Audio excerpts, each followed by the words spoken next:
You are listening to Alex Nanlohi Podcast, to know the Lord and to make Him known.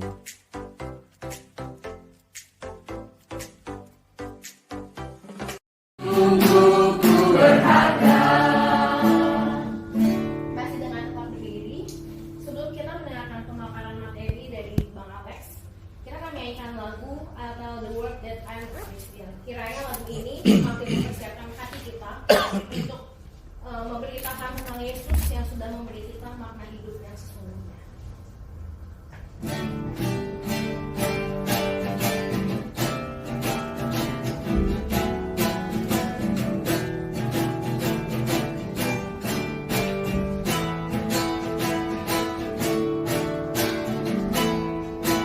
I'll tell the world that I'm a Christian.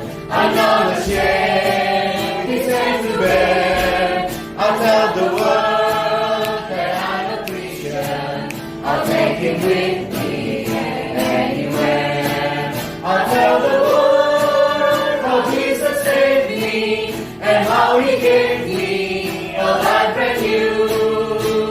And I know that if you trust Him, that all He gave me, He'll give to you.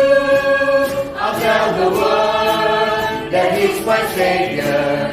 No other one could love me so. My life, my all is His forever. And where He leads me, I will go. I'll tell the world that I'm a Christian. I'm not ashamed. I'll tell the world that I'm a Christian. I'll take Him with me anywhere. I'll let Him go and life is over. For those who love me, there's more to be. Eyes have never seen the wonders that He's preparing for you and me. I'll tell the world that you're a Christian. Be not ashamed, He's sent to bear. I'll tell the world that you're a Christian and take Him with you anywhere. Silakan duduk.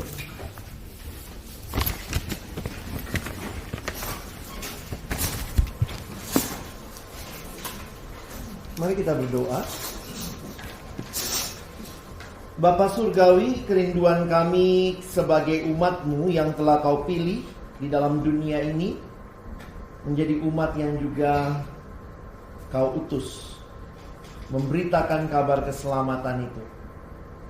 Waktu selanjutnya kami serahkan dalam tangan-Mu, Tuhan yang memimpin GCLC pertemuan yang kedua ini. Berkati hamba-Mu yang menyampaikan materi, setiap kami yang mendengarkan dan juga interaksi di antara kami. Tuhan yang kiranya menolong. Menyerahkan waktu ke depan dalam nama Yesus kami berdoa. Amin. Shalom. Malam teman-teman. Saya harap semuanya sehat-sehat. Ini apa persembahan? Ada yang mau kasih HP-nya lagi?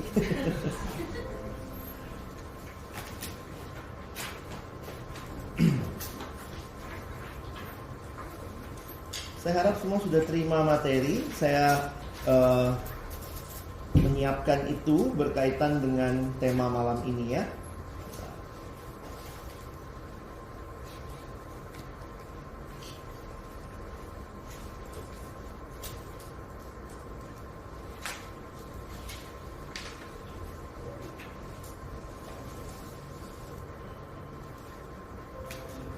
Thank you buat teman-teman yang sudah bikin tugas. Dan kalau belum nggak apa-apa juga, nggak berdosa ya. Itu berguna buat teman-teman sendiri sebenarnya ya. Baik, malam hari ini, ketutupan saya ya.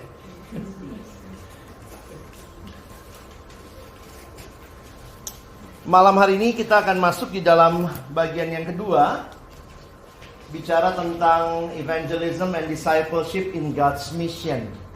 Kenapa ini jadi hal yang saya angkat? Karena saya ingin mengajak kita sebagai alumni terus memikirkan juga evangelism and discipleship. Ada sedikit kerancuan yang saya pikir di dalam konsep yang seringkali kita miliki.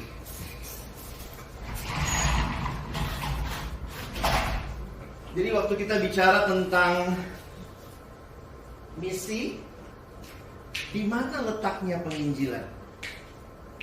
Nah ini kalau kami waktu sekolah, karena saya memang studinya berkaitan tentang misi, ini memang jadi pertanyaan besar begitu. Apakah misi itu sama dengan penginjilan? Kita di dalam keseharian kita ngomongnya suka interchangeable. Ya, dia bermisi. Kenapa? Pergi ke pedalaman beritakan Injil. Apakah Injil, pemberitaan Injil sama dengan misi? Atau ada yang bilang ini belum lagi bicara pemuridan. Ini hubungannya apa? Nah ini yang saya malam ini mau secara pendekatan mengajak kita memikirkan bersama, sehingga ada yang suka bilangnya begini, apalagi kalau kita pakai pelayanan PMK ya. P1 penginjilan, P2 pembinaan, P3 pelipat gandaan, P4 pengutusan. Siswa kerjakan ini siswa. Kalau dia belum dilayani dari siswa, maka waktu mahasiswa dia kenal Tuhan. Ada yang bilang, iya kalau dari mahasiswa dia belum dilayani, nah ini bagiannya mahasiswa. Ada yang diulang misalnya. Nah nanti ini bagiannya alumni. Terus ininya gimana? Pernah mikir seperti itu atau baru malam ini kepikir? Kita tuh agak rancu pakai istilah. Alumni itu bermisi. Bermisinya kayak apa? Nggak tahu. Permisi gitu ya. Dan ini yang kadang-kadang saya pikir kalau kita nggak paham konsepnya, maka ini juga kita nggak tahu apa hubungannya semuanya. Jadi waktu bicara misi, beberapa orang kaitannya sama sesuatu yang lebih luas, lebih besar, lintas pulau, begitu ya. Lalu tempatnya di mana? Hal-hal seperti ini. Makanya malam ini saya ingin mengajak kita memikirkan dari banyak pendapat dan banyak pendekatan. Saya memilih pendekatan ini sebagai pendekatan yang saya ambil dalam menjelaskan tentang apa kaitannya PI dan misi, atau apa kaitannya pemuridan dan misi. Nah, jadi malam ini nanti saya akan fokus sebenarnya kepada dua hal ini, dan minggu depan saya akan coba jelaskan lebih jauh. Tapi kalau kita nanti bisa memahami, nanti di akhir kita coba simpulkan ya. Apa tanggapan dulu? Kalau ada respon? Memang belum pernah kepikir?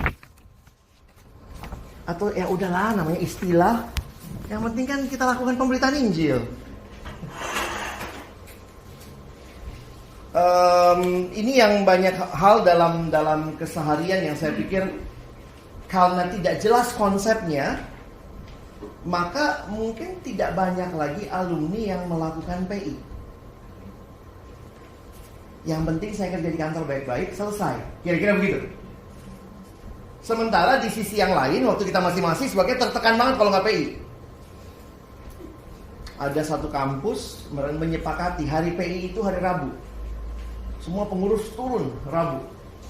Begitu turun Rabu, kalau ada yang nggak ke PI, ada orang yang maksudnya tidak sempat ber-PI, itu rasanya dosa besar. Jadi kadang-kadang saya pikir kita ada di dalam dua ekstrim ini. Makanya saya minta teman-teman bikin PR gitu ya, tulis kesaksian pribadi dan seterusnya. Poin saya adalah nanti kita coba lihat sama-sama dari penjelasan yang saya akan bagikan. Teman-teman akan bisa melihat di mana posisi dan letaknya masing-masing pemahaman ini.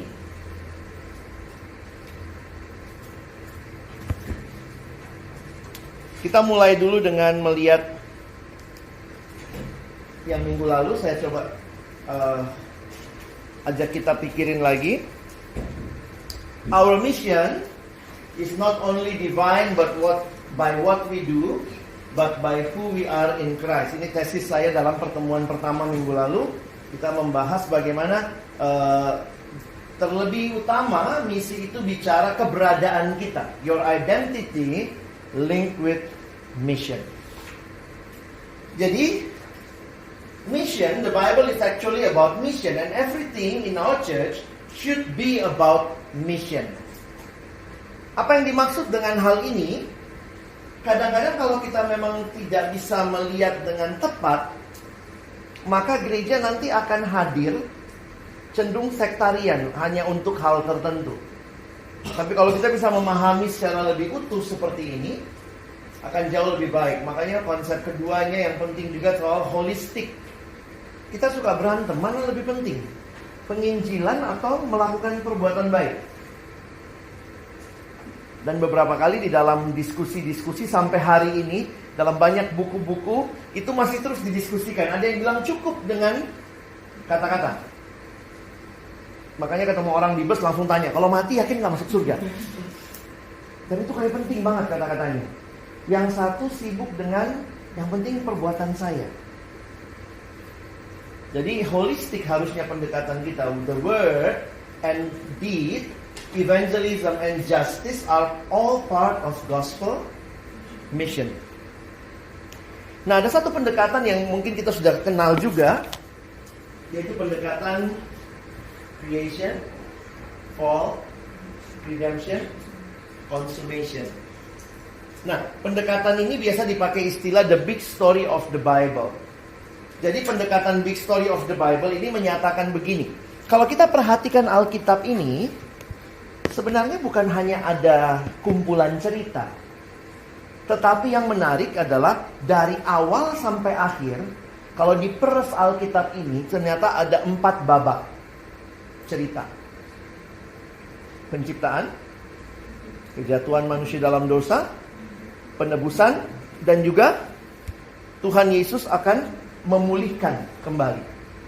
Maka ini disebut sebagai pendekatan the big story of the Bible, melihat Alkitab sebagai sebuah drama 4 babak. Dan dia mengkaitkan dengan Allah yang mendirikan kerajaannya. Itu pembahasan saya minggu depan. Saya akan nanti lebih banyak fokus ke sana minggu depan. Jadi dia menggunakan pendekatan ini, Allah mendirikan kerajaannya, lalu kemudian terjadi pemberontakan dalam kerajaan itu.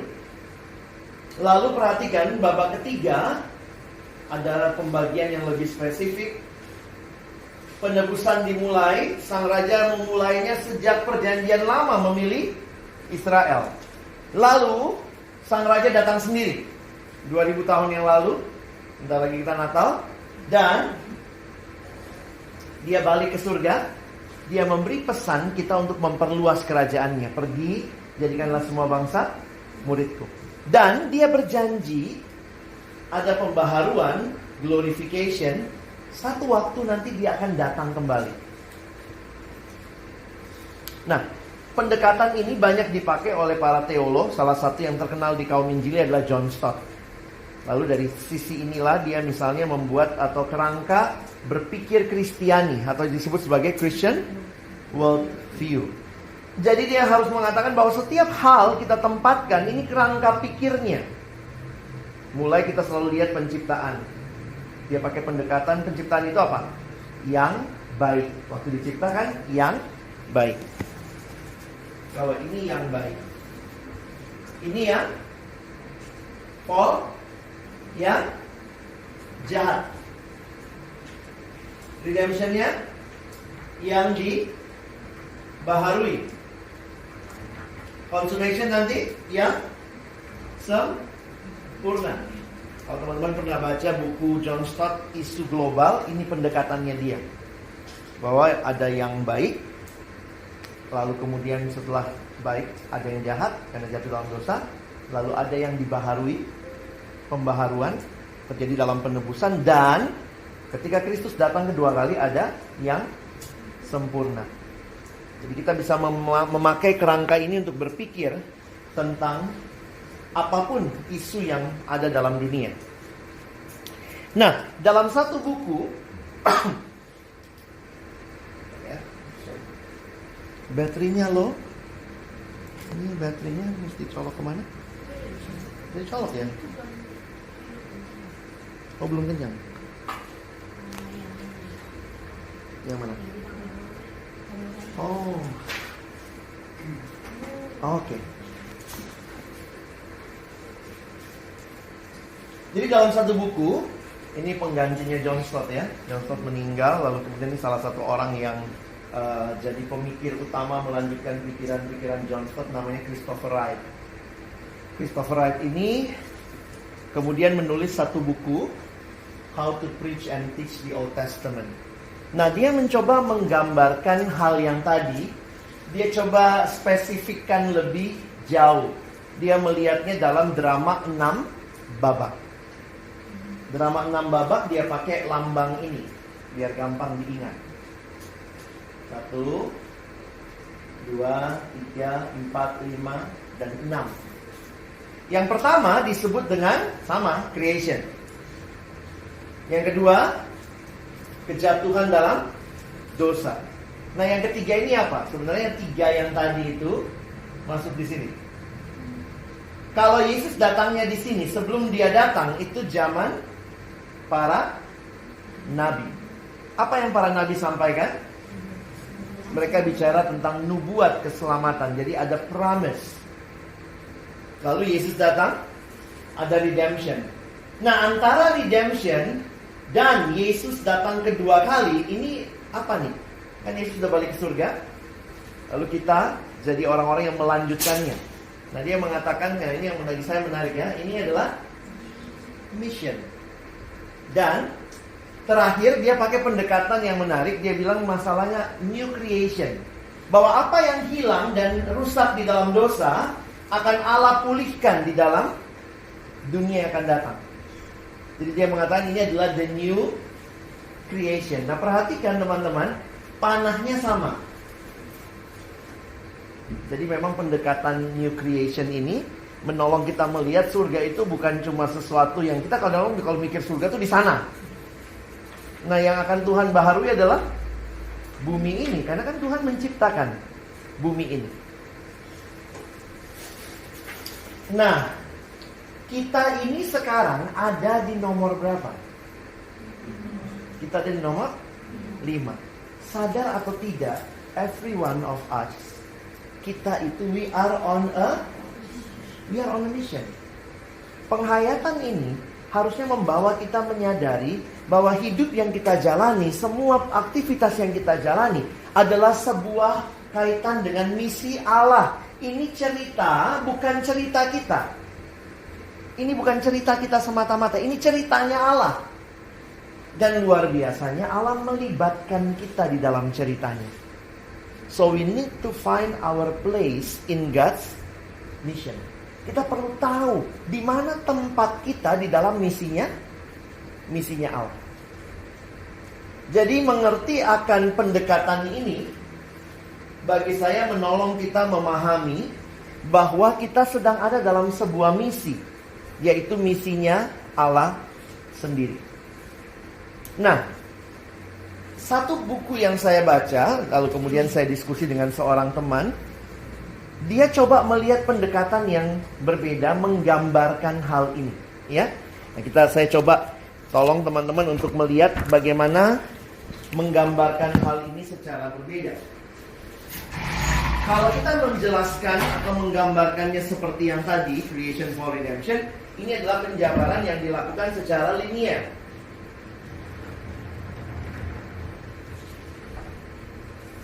Seorang dosen di Regent College namanya John Stackhouse, itu dosen pembimbing skripsi teman saya.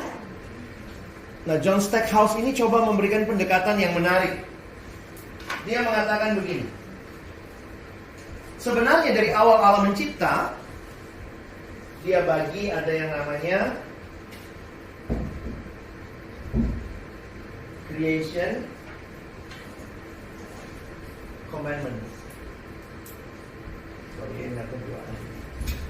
Teman-teman nanti bisa dicatat setelah saya memberikan penjelasannya. Jadi mungkin perhatikan penjelasannya dulu.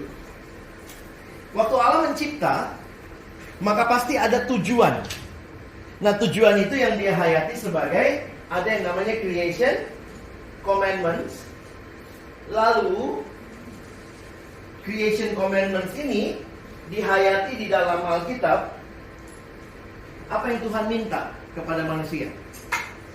Kejadian 1, 26, 27, 28. Coba kita baca sebentar. Kejadian 1, 26, 27, 28.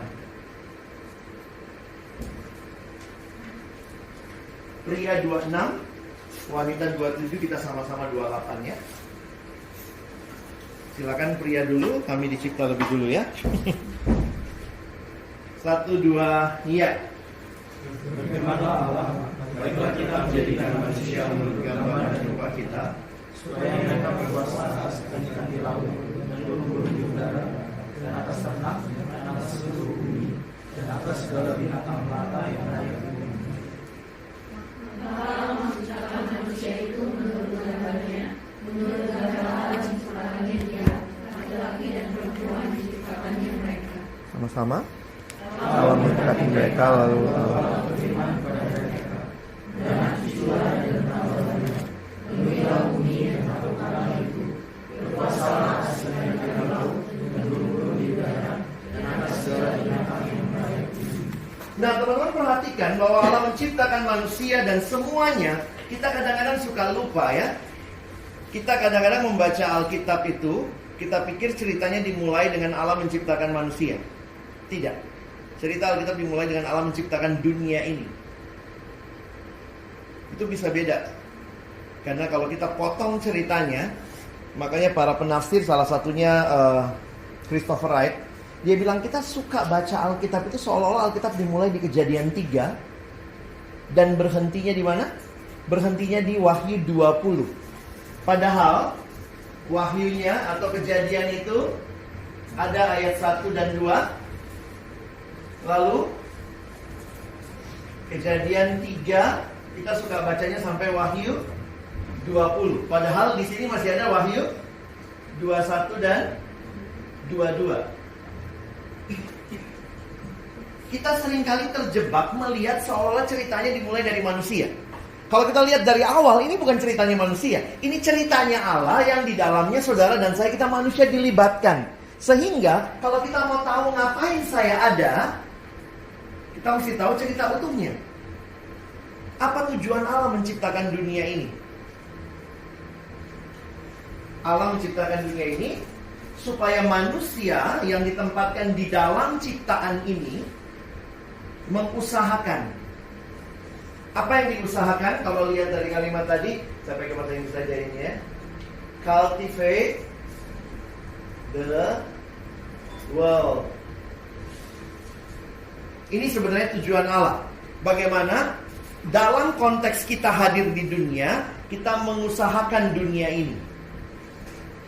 Nah, yang menarik hal berikutnya, Allah memberikan kita juga sebuah relasi. Karena manusia ini makhluk yang relasional. Dan dalam kaitan relasi, Allah dari perjanjian lama sudah memberikan kepada kita, ini kalau pakai bicara Great Commandments. Apa yang menjadi hukum yang pertama dan yang terutama? Kasihilah Tuhan Allahmu. Jadi di sini diminta kita love God, love others. Ini bukan baru di perjanjian baru, teman-teman. Ini sejak perjanjian lama. Jadi siapa yang terima semua perintah ini? Pada awalnya, yang terima semua perintah ini adalah semua manusia. All people terima perintah ini. Sehingga kalau kita simpulkan, bayangkan ketika manusia hidup mengusahakan tanah, bumi di mana mereka Tuhan tempatkan, dan di dalamnya mereka memelihara relasi dengan Allah, relasi dengan sesama, maka ini yang kita sebut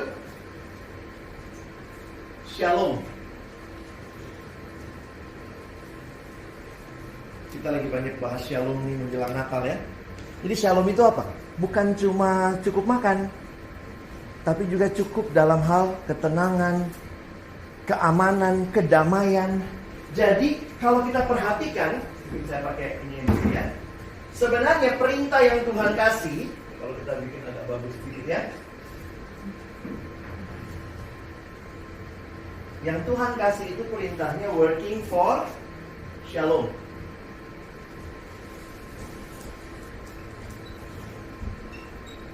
Ini yang disebut semua manusia dapat, ini yang kita sebut sebagai mandat budaya, cultural mandate, working for shalom. Saya lihat ya. Jadi awalnya Tuhan merindukan di dalam dunia ini manusia mengusahakannya, dan manusia menghormati Tuhan, menghormati sesama. Ini rancangan indah Allah yang bukan hanya untuk golongan tertentu, tapi untuk semua manusia. Lalu apa yang terjadi? Ini kan creation ya, dia gambarin creation tuh. Jadi yang terjadi fall. Yang terjadi adalah dosa. Ketika ada dosa, maka apa yang kemudian menjadi mandat berikutnya? Nah, kita selalu menghayatinya itu sebagai mandat keselamatan, mandat penginjilan.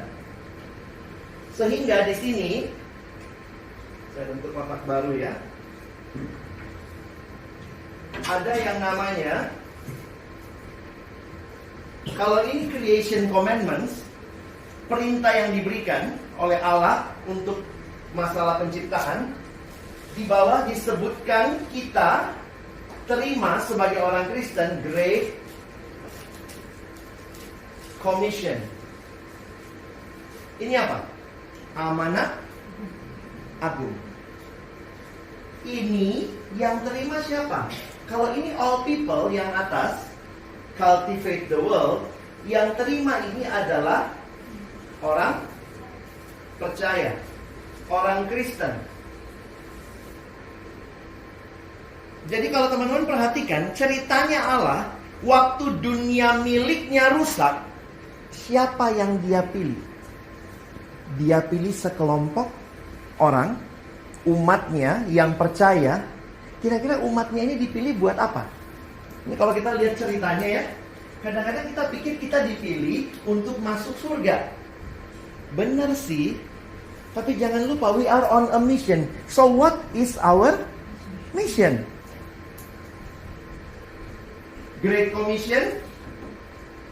Makanya kalau di Alkitab itu amanat agung itu bahasa Inggrisnya Great Commission. Terus ya kasihilah Tuhan Allahmu, kasihilah sesamamu, namanya apa? Itu namanya sama ya. Great Commandments. Tapi perhatikan bedanya yang lama sama yang baru. Di dalam Yohanes 13, Yesus bilang, saya tidak memberikan perintah, saya memberikan sekarang kepadamu perintah yang baru. Jadi di sini namanya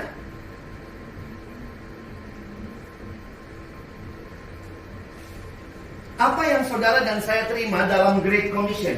Apa yang harus di-cultivate? Sekarang yang di-cultivate, pergi, jadikanlah semua bangsa muridku. Cultivate disciples. Bagaimana caranya cultivate disciples? Evangelism, lalu disciples.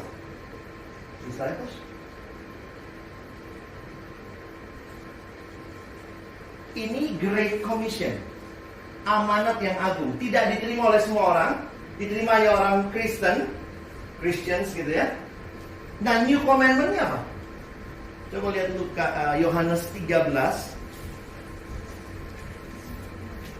34-35.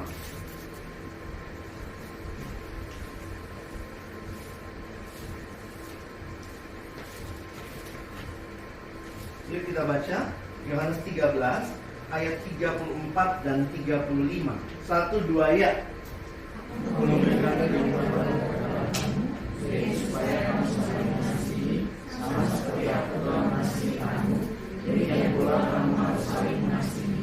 Dengan demikian semua orang akan tahu bahwa kamu adalah murid-muridku, yaitu jikalau kamu saling mengasihi. Saya mau tanya, sama nggak sama ini?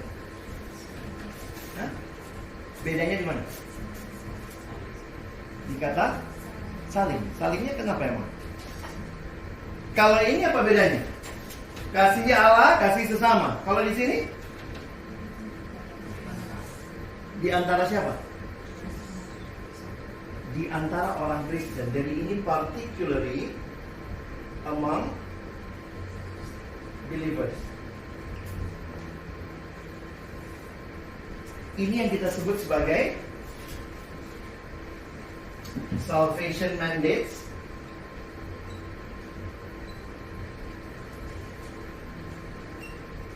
Apa yang dilakukan? Working for redemption.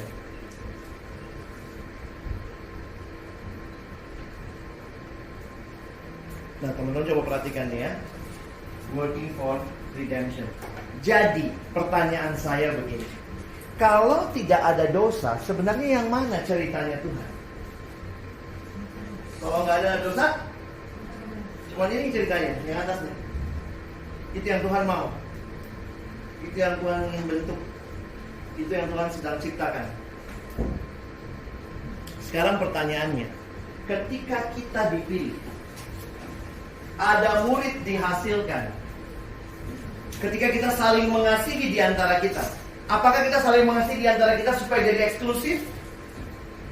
Kira-kira kemana arahnya pemuridan? Harusnya kemana?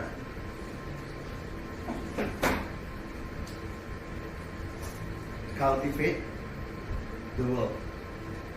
Harusnya kemana orang-orang seperti kita ini jadi contoh? Di dalam dunia. Jadi kalau teman-teman perhatikan ceritanya, bagi saya bagan ini menolong kita melihat misi kita lebih jelas. Sehingga kalau kita perhatikan, sebenarnya kekristenan punya misi apa? Hasilkan murid. Dan murid-murid itulah yang akan berkarya di dalam dunia. Kalau gereja mau fokus, gereja bukan seperti dunia. Gereja harus fokus kepada tugasnya, menghasilkan murid. Nah, diagram ini atau gambar ini sebenarnya di sini ada ya. Cuma saya coba berikan seperti itu supaya teman-teman tahu cara gambarnya gitu ya. Karena agak sulit dijelaskan kalau tidak mengerti gambarnya. Cultivate the world. That is cultural mandate, working for Shalom. Ini all people yang dapat. Creation commandments, cultivate the world. Great commandments, love God, love others as yourself. Tetapi ketika dosa masuk, maka kita dapat salvation mandate. Great Commission. Ini new commandments. Love God, love self, others as yourself. Tapi perhatikan kalimat Yesus tadi. Supaya dengan demikian orang akan tahu kamu muridku. Jadi Tuhan membaharui terlebih dahulu kasih kepada Allah dan sesama di dalam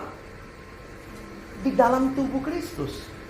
Dan itu yang harusnya ketika terjadi dengan benar, harusnya murid-murid itu tidak berhenti pada pemuridan, tidak berhenti pada penginjilan, tetapi setiap orang yang sudah diinjili dan jadi murid akan berkarya di dunia milik Allah.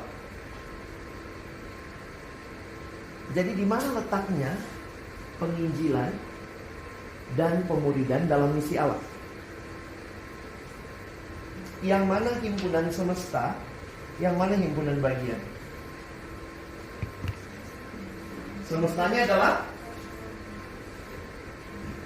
kalau kita pakai bahasa tadi, misi dan PI. Hubungannya yang mana himpunan semesta, yang mana himpunan bagian?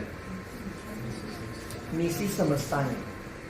Jadi kalau dikatakan misi adalah penginjilan terlalu sempit. Karena misi lebih luas daripada sekedar penginjilan.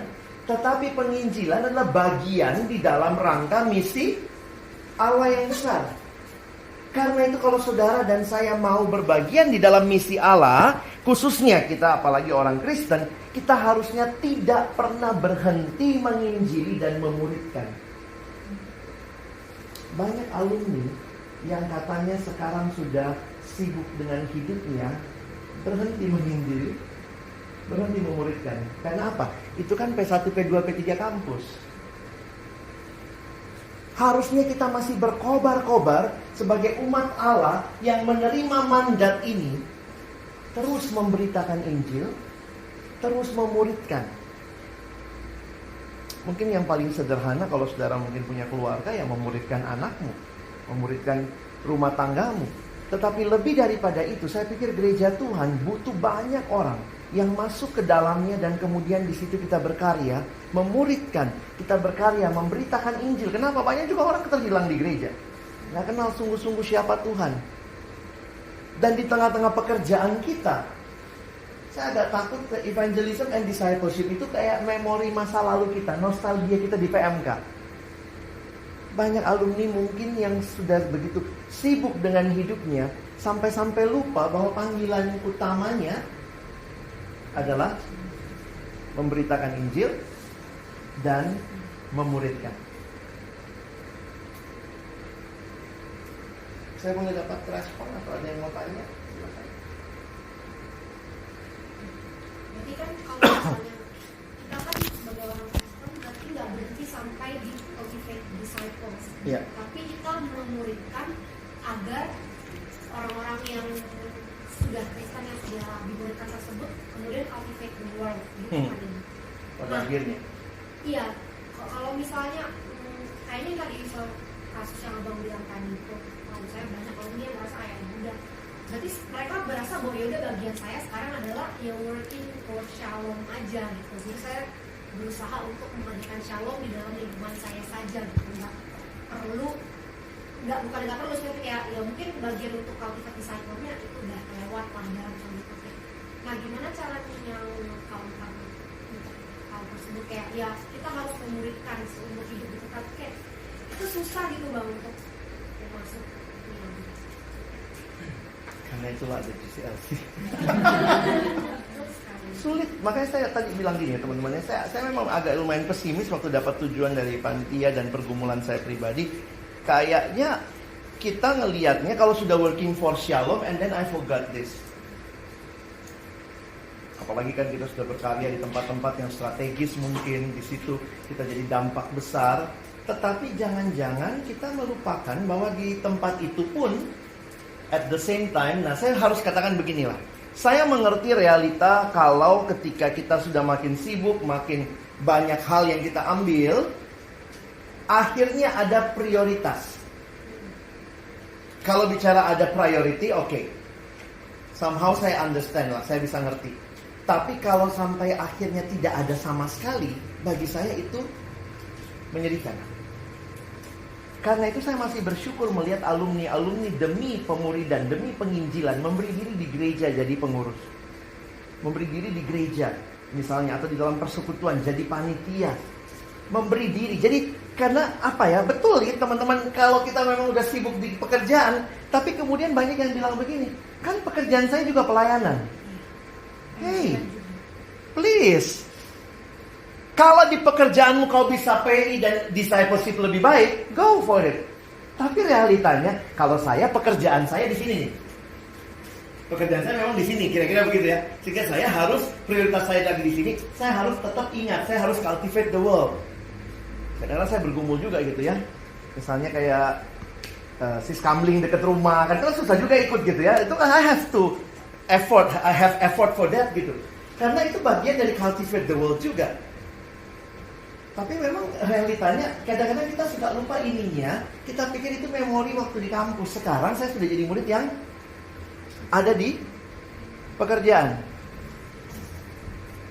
Makanya kalau kita mendorong nih ya, terus memuridkan, terus jadi murid, terus memuridkan, teruslah punya komunitas yang menjaga hidupmu, teruslah terlibat dalam evangelism. Makanya akhirnya saya melihat begini teman-teman ya. Ini kalau kita coba bagi, maaf saya bukan orang yang membagi dua begitu ya, sekuler sama rohani. Tapi realitanya, kadang-kadang demi ini terjadi, saudara harus ambil bagian dalam pelayanan rohani. Benar gak? Karena ini mah udah pasti lewat pekerjaan. Tapi untuk ini saudara harus jadi panitia KKR di gereja. Demi memenuhi mandat keselamatanmu. Ingat loh, kita terima 2 mandat, bukan 1. Karena kita terima 2 mandat, saya selalu tanya sama alumni, kalau teman-teman sudah ada dalam kehidupan alumni, apa pelayanan yang kamu ambil? Karena itu mungkin adalah cara Tuhan kamu memenuhi evangelism dan discipleship mandate-mu.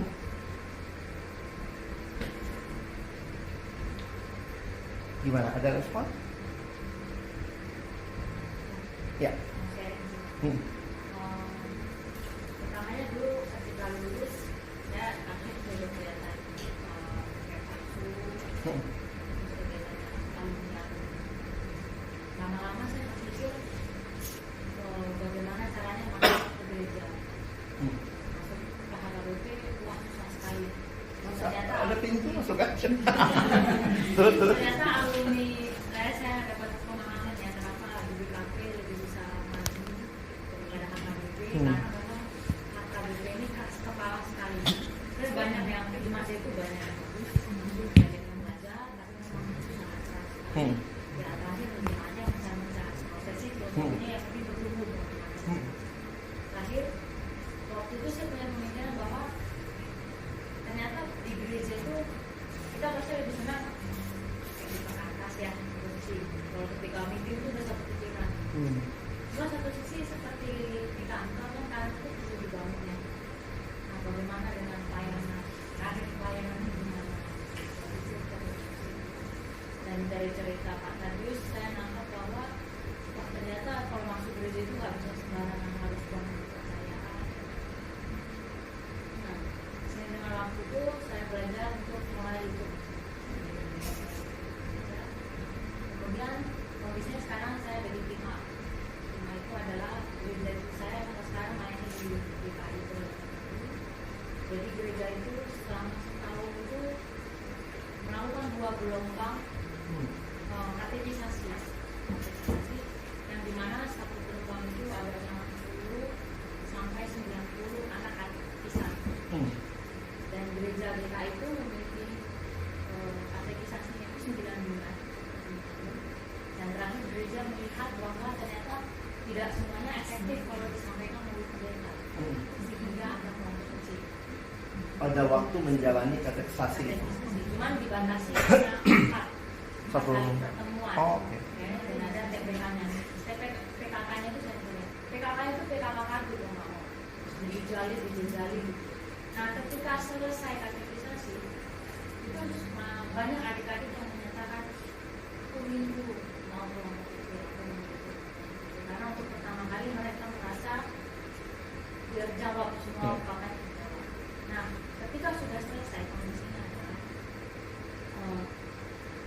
PKK yang kita begini kan nggak semuanya akan tidak mau lagi memimpin. Satu, kedua, kita baru kemudian ternyata ada senior kita yang dia mungkin dulu pernah dibina dan rindu untuk memimpin, tapi usianya jauh lah 3 bulan ke atas itu, dan adik-adik yang usia 15 tahun udah mau dipimpin oleh Ini bapaknya, mamanya. jadi itu sebenarnya sesuatu yang ternyata, jadi saya berpikir kalau seandainya ini mau masuk ke gereja berapa gampang. Jadi ternyata masuk ke situ saya juga memahami bahwa ternyata benar ya, dulu ada pernah dan ternyata saya paling efektif menjangkau generasi saya. Pokoknya ada kebetulan ketika ngomong sama anak 14, 16 tuh kayak nggak nyambung, dunianya udah langit dan bumi. Dan adik-adik itu kadang nggak mau dipimpin oleh orang-orang yang sebesar seusia tantenya atau papanya. Jadi itulah kondisinya. Oke, thank you. Ada yang lain? Kak Novan udah melakukan di gereja ini. Hampir. Ini benar sih, maksudnya ya berasa banget ya ketuaan ya, maksudnya belajar, tapi ya kita belum ada yang bisa meneruskan untuk kembali ke pengajarnya. Jadi banyak berbulan di pemuda, kita sesama pemuda, kita biasanya kembali ke pemuda, terus kemudian belum ada. Itu jomplang umur, jomplang pengertiannya itu tinggi banget. Ada teman-teman lain mungkin yang punya pergumulan yang mirip? Saya nggak ada pertemuan.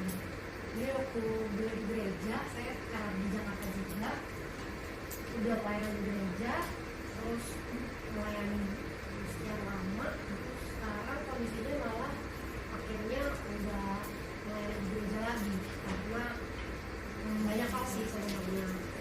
Tapi salah satu pertimbangannya memang sepertinya memang perlu mengambil waktu jeda. Saya bukan pembenaran sih, tapi ya jadi kayak masuk ke pemuda gereja gitu bang. Terus pemudanya bener-bener. Nah, aku udah 7 tahun lah di situ, ganti periode, tapi tetap terus jadi bagian mulai dari acara, terus psikoannya, terus si pemilik suaranya. Tapi ngerasa kayaknya akhirnya malah ke belakang makin ngerasa kayak itu beban dan kayak terlalu berat untuk aku jalanin, karena kayak sendirian dan kayak nyeret diri sendiri, nyeret orang-orang, kayak berputuskan untuk break gitu. Dan memang sebenarnya kayak gak enak sih sebenarnya, bukan karena dulu udah pernah pelayan, tapi karena udah sadar juga kayak jadi kayak udah sudah kejar gitu ya kan, udah selesai dan udah jadi alumni udah. Tapi ya berusaha jadi kompensasinya adalah ya semacam berusaha untuk mengkompensasi dengan mengambil pelayanan di luar gereja. Saya kayak bukan pantas atau masih terus Biasanya untuk salvation mandate, karena salvation mandate itu kan logikanya Tuhan minta pergi jadikan semua bangsa muridku. Lalu teman-teman kan berdalih, saya kan kerja Tuhan, bisa dong saya di tempat kerja. Sebenarnya bisa juga, tapi kita intentionally ya nggak ya di tempat kerja melakukan penginjilan dan pemuridan. Ini kita mesti coba gumulkan juga, jangan-jangan kita nggak intentionally juga di situ. Padahal itu ladang misi kita. Di mana waktu saudara paling banyak habis selain di rumahmu? Ya di kantor. Jadi sebenarnya di situ ladang misinya kita. Tapi memang realitanya akhirnya kan kita mengambil oke lah ya, untuk tanda kutip kalau pakai istilahnya Lydia tadi ya, untuk kompensasi kita membenarkan diri. Maka bagi saya juga tidak salah kita bagaimana kita ambil pelayanan yang hubungannya langsung ketemu orang. Ya paling jelas di gereja. Jadi panitia apa, ngurusin apa, jadi pemimpin kelompok, jadi ngurusin acara, supaya ada orang-orang melalui pelayanan kita, apa yang kita dapat, mereka boleh berjumpa dengan Tuhan. Nah kalau di gereja nggak bisa, ya itu di lembaga kayak Perkantas gitu ya, teman-teman melayani. Nah tapi memang kan ini juga terbatas ya. Saya pikir tempat akhir kita semua di gereja ya. Nah waktu kita ada di gereja, ini kira-kira kalau teman-teman bisa memahami misi dengan utuh nih, kalau saudara ada di gereja, fokus kita ngapain? Hasilkan murid. Nah mungkin kita agak sedikit juga dibangun dengan paradigma yang bisa mengungkung kita. Ini orang-orang yang dibina di Perkantas ini selalu poinnya adalah pemuridan equal. Enggak, pemuridan itu bukan hanya kakak. One to one bisa? Bisa. Memang pergumulan tadi ya, kalau bilang aduh kita susah sekali menyangkau generasi ini. Teman-teman gini loh, saya karena memang sangat passionate buat generasi ini, bukan karena saya staff siswa gitu ya. Tapi kalau kita give up sama generasi ini, yang ngelanjutin gereja siapa? Kalau teman-teman sudah give up melayani generasi ini, nanti punya anak lebih give up lagi loh. Kenapa? Kalau yang sekarang kita bisa dilayani, apalagi anak kita nanti yang mungkin usianya jauh-jauh lebih muda. Never give up on this generation. Nah tentu gimana caranya saudara bisa lakukan. Paling baik memang dengan seumuran. Tapi ya seumuran mungkin juga kita mungkin bentuk KTB dan seterusnya. Tapi sering kali nih saya lihat nih alumni-alumni ada di mana-mana. Mungkin karena diajarin di perkantas ya, kemana-mana cari kakak, cari KTB. Lalu kemudian kalau ya ngantri lah di PAKJ minta KTB. Sementara PAKJ susah banget cari pemimpin KTB. Sedikit banget yang mau, sedikit alumni yang mau kasih dirinya sebulan sekali. Sekarang pertanyaannya begini, terus nggak jadi murid? Oh banyak orang yang nyalahin loh. Iya saya soalnya di Jakarta setahun nggak dapat KTB dari PAKJ, makanya saya terhilang. Iya yang hilang nyalain nggak dapat KTB. Kenapa? Karena memang konsepnya selalu harus lewat kelompok. Saya pikir hati-hati loh. Jadi pola pikir kita membuat kita juga merasa harus punya kelompok. Oke kalau bisa punya kelompok, tapi kalau nggak bisa punya kelompok, jangan-jangan Tuhan memang izinkan ya kita ketemu lah mentor one-to-one. Paulus Timotius itu one-to-one ya. Siapa teman kelompoknya Timotius? Ada yang bisa kasih data sama saya? Kenapa kita kalau bicara pemuridan langsung equal kelompok kecil? Bahkan uniknya begini, kita selalu maunya kita yang dipimpin. Jadi banyak orang lulusan dari, maksudnya bukan lulusan bukan, dibina di perkantas sibuknya nyari kelompok yang dia dipimpin. Kalau murid itu, pemuridan itu atau hidup murid itu sebagai sebuah lifestyle, bisa nggak kita memuridkan setiap hari? Oh bisa. Muridkan adik kita di rumah. Murid itu kan sebenarnya sederhana. Ikut Tuhan.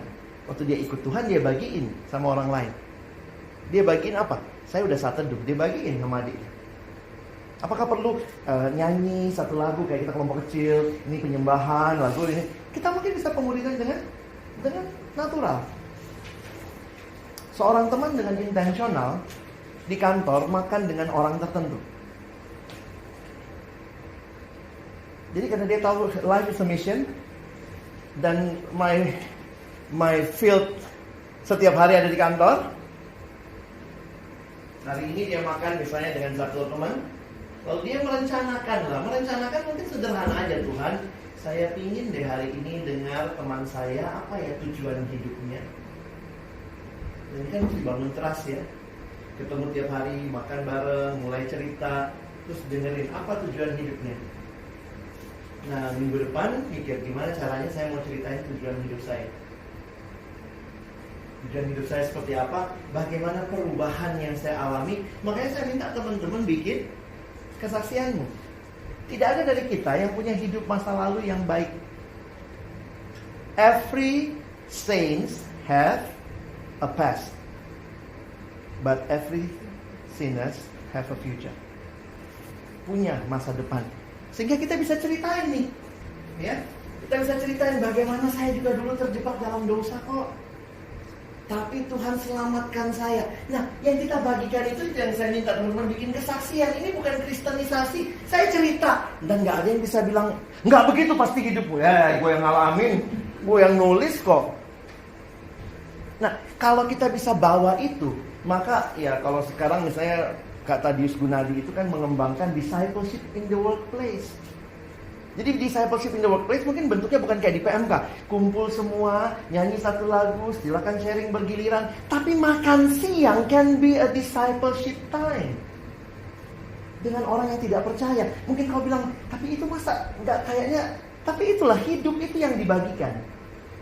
Makanya saya makin melihat evangelism and discipleship sebagai bagian dalam kita melayani misi Allah. Di dalamnya saudara dan saya hadir di mana, mari lakukan itu. Kadang-kadang kita suka melihatnya karena semua itu terprogram sih ya. Kelompok kecil kita ada liturginya, ini ada ininya. Sehingga kita hadir di kantor. Hari ini saya ngomong sama bos, doalah dalam hati mungkin kayak Nehemia. Tuhan saya pengen cerita deh satu hal. Mungkin karena pergumulan lalu muka kita ikutan ya. Kenapa mukamu murung? Wah kalau bos tanya begitu kan. Gini Pak, kayaknya pergumulan hidup saya. Tapi itu bisa jadi bagian. Dan kembali lagi teman-teman ingat, kita punya masa lalu, kita punya titik perjumpaan dengan Kristus, dan kita punya masa depan. Dan kita sudah alami.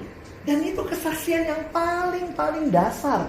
Tuhan gak minta kita ceritakan pertobatannya Stephen Tong ke temanmu. Dan mungkin kita gak usah pakai bahasa Kristen. Dulu ya saya bertobat. Apa itu? Nah makanya saya senang dengan beberapa metode penginjilan yang mencoba membangun dari kesaksian. Memang sih metode penginjilan seperti ada yang misalnya evangelism, explosion, ya, bukan Saya dulu pernah dengar ada training gila aja di training. Nah, evangelism explosion itu satu training penginjilan yang menolong kita untuk bisa share hidup kita sebagai jalan masuk kepada Injil. Makanya saya senang dengan pendekatan evangelism explosion itu. Dan setiap orang yang mau mengikuti pelatihan evangelism explosion wajib membuat kesaksian pribadi. Kenapa? Itu bahan dasarmu share tentang Yesus kepada orang lain. Kenapa? Kita sudah berjumpa dengan Yesus. Ada filosofi yang menarik di bagian training itu 13 sesi ya kalau kalian ikut training evangelism explosion. Ada satu bagian yang menarik. Dia mengatakan begini, kita nggak bisa maksa kuda minum air dengan cara kepalanya kuda digini-giniin ke air gitu ya. Kalau gitu kuda bakal menendang kita. Caranya supaya kuda itu mau minum air, taruh tablet garam. Saya juga nggak tahu bentuknya gimana, nanti cari ya. Tablet garam itu kalau ditaruh di bibirnya kuda, nanti lama-lama kering, lama-lama haus, nanti dia akan minum sendiri. Nah, itu jadi cara masuk dalam metode evangelism explosion. Jadi saya pikir juga kalau di dalam hidup kita bisa terapkan itu secara sederhana. Maksudnya begini loh.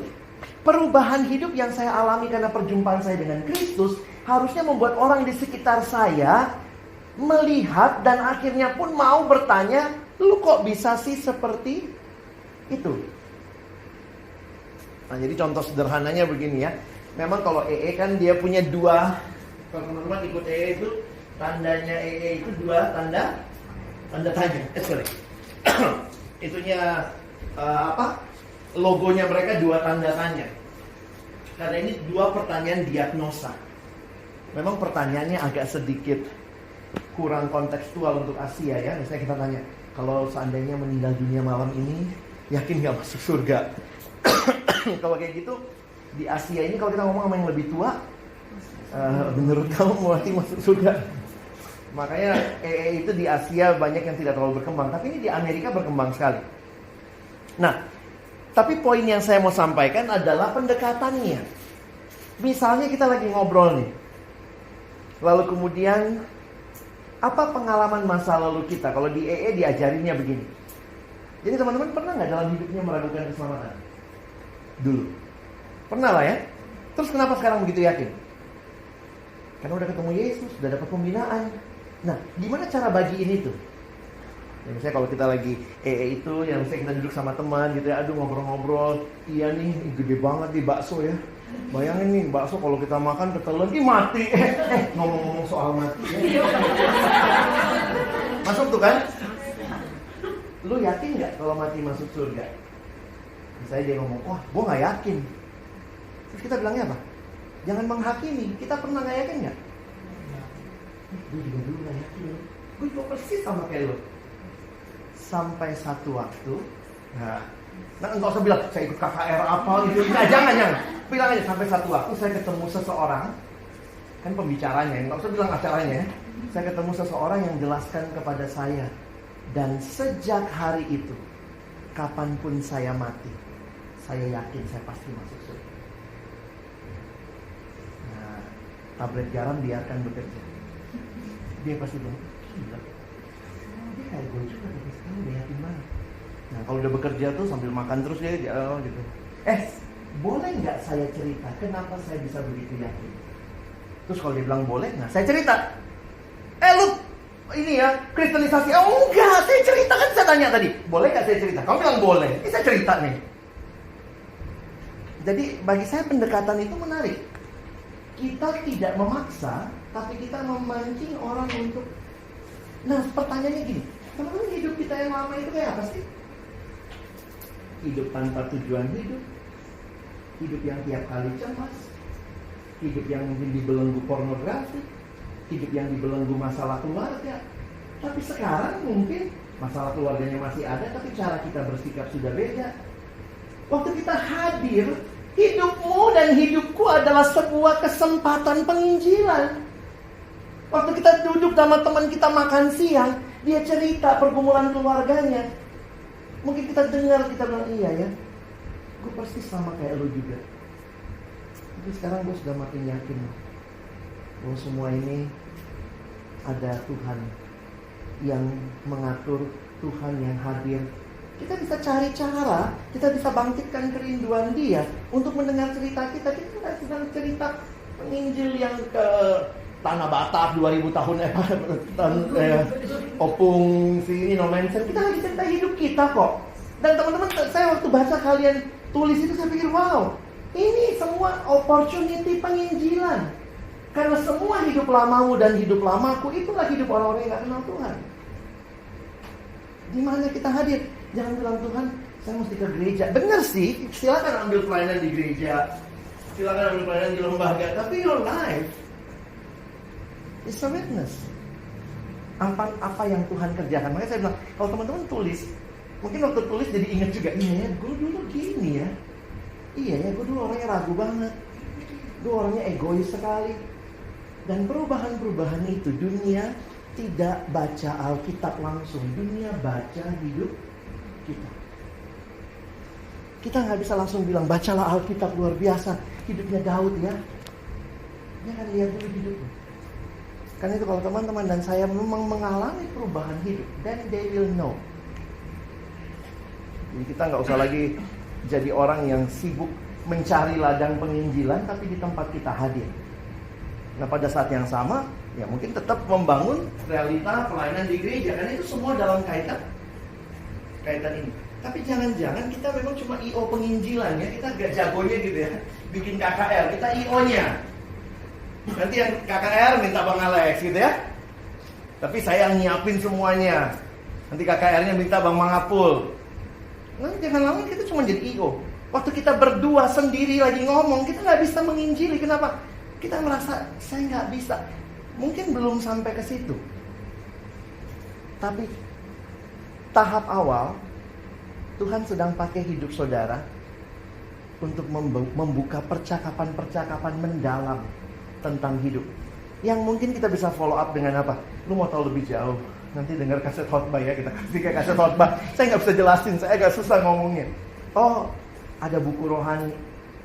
Dan mungkin kalau kita agak takut sama yang langsung beda keyakinan, kita coba dulu dong dengan teman-teman yang Kristen yang tanda kutip mungkin juga dalam hidupnya Kristen penuh kebimbangan, Kristen penuh keraguan, Kristen penuh kebencian. Kita yang dulunya juga sama, Tuhan ubahkan. Nah memang ini teorinya gampang diomongin ya, realitanya susah gitu. Bisa jadi 15 menit kita ngomongin film Korea, drama Korea, tapi nggak ada kebenaran di situ ya. Yang ada cuma romantisme hayalan dengan semua itu. Nah saya kasih kesempatan kalau ada yang mau tanya. Jangan.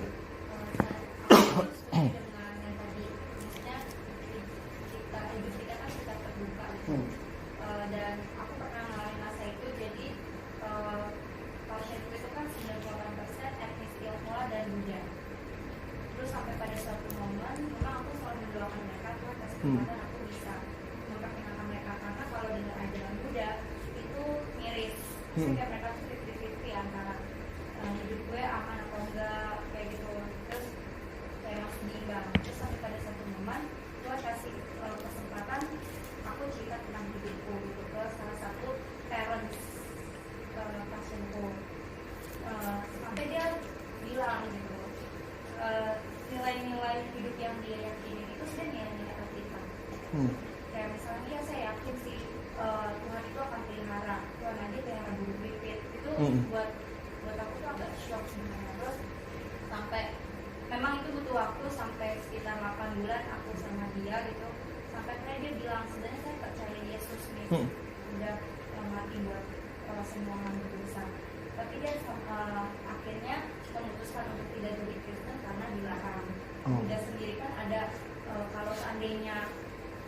dia pindah agama, gimana caranya dia ibadah ke leluhurnya. Iya. Kalau budak Dia nggak itu, bisa lagi menyembah Iya, leluhurnya. dan misalnya kayak ngasih makanan ke leluhur gimana gitu. Sampai kayak dia memutuskan untuk nggak dibaptis. Tapi secara pribadi dia sangat meyakini gitu nilai-nilai Alkitab. Dan dia bilang dia pengen dimuridkan gitu sama aku. Gitu. Cuman memang aku juga nggak berani karena suaminya itu Buddha murni yang sangat fanatik juga. Jadi mungkin aku cuma bisa berbagi hidup pemuridannya. Cuman dia mempertanyakan sih kayak kalau kayak gini saya gimana ya Miss gitu. Maksudnya apa saya tetap menjadi bagian dari muridnya Tuhan atau gimana gitu. Karena terkadang karena dia di dalam lingkungan yang tidak ada yang Kristen, itu membuat dia menjadi seperti pemahamannya sering tergeser mengarah ke Buddha. Tapi kalau ketemu lagi sama yang Kristen, Ingat lagi ke Kristen kayak gitu sih Bang. Nanti apa yang bisa aku lakukan di dalam momen yang Tuhan kasih. Saya coba kasih satu gambar sederhana. Kalau kita ngerti penginjilan, seringkali yang kita mengerti adalah target. Saya harus jangkau dia dan segala macam. Bahkan bisa jauh lagi kita jadi merasa kita juru selamatnya. Kita mesti orang ini mesti kenal Tuhan lewat saya dan seterusnya. Tetapi Pendeta Stephen Tong pernah kasih ilustrasi. Saya lagi lapar nih. Terus ada bakpao nih. Wah, saya makan bakpao 1. Makan bakpao 2. Masih belum kenyang, makan yang ketiga, masih belum kenyang, yang keempat, tambah kenyang, makan yang kelima, kenyang banget. Yang bikin saya kenyang bakpao yang mana?